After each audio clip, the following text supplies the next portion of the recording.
ఈ 13వ వారం nominations full ఫైర్లో జరిగింది కదా. ఎంత ఫైర్గా జరిగిందో అంతే కామెడీగా కూడా జరిగింది అండ్ కొంచెం ఎమోషనల్గా కూడా జరిగింది. ఈ 13వ వారం నామినేషన్స్ అయితే చాలా ఇంట్రెస్టింగ్గా జరిగింది.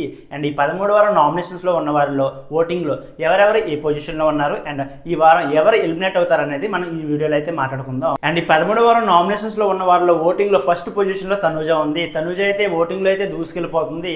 కళ్యాణ్ అండ్ ఎమాన్యుల్ లేరు కాబట్టి చాలా ఎక్కువ ఓటింగ్ అయితే వస్తుంది తనుజకి. అండ్ సెకండ్ పొజిషన్లో అయితే డెమన్ పవన్ ఉన్నాడు. అండ్ థర్డ్ పొజిషన్లో సంజన ఉంది. అండ్ ఫోర్త్ పొజిషన్లో బర్నీ గారు అయితే ఉన్నారు. అండ్ ఫిఫ్త్ పొజిషన్లో రీతు చౌదరి అండ్ లాస్ట్ పొజిషన్లో సుమన్ శెట్టి. ఈ వారం డేంజర్ జోన్లో ఉంది రీతు అండ్ సుమన్ శెట్టి.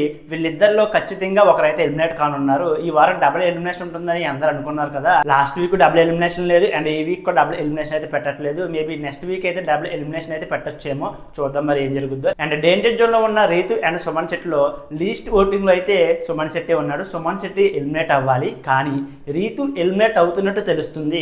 నిజంగా రీతు ఎలిమినేట్ అవుద్దా లేదంటే సుమన్ శెట్టిని ఎలిమినేట్ చేస్తారనేది మనకి నెక్స్ట్ అప్డేట్లో అయితే చెప్తాను.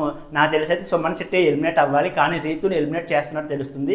అండ్ ఈ వారం డేంజర్ జోన్లో ఉన్న వీళ్ళిద్దరిలో మీరు ఎవరు ఎలిమినేట్ అవుతారనుకుంటున్నారు? వీడియోని లైక్ చేసి మీ అభిప్రాయాన్ని కామెంట్ చేయండి.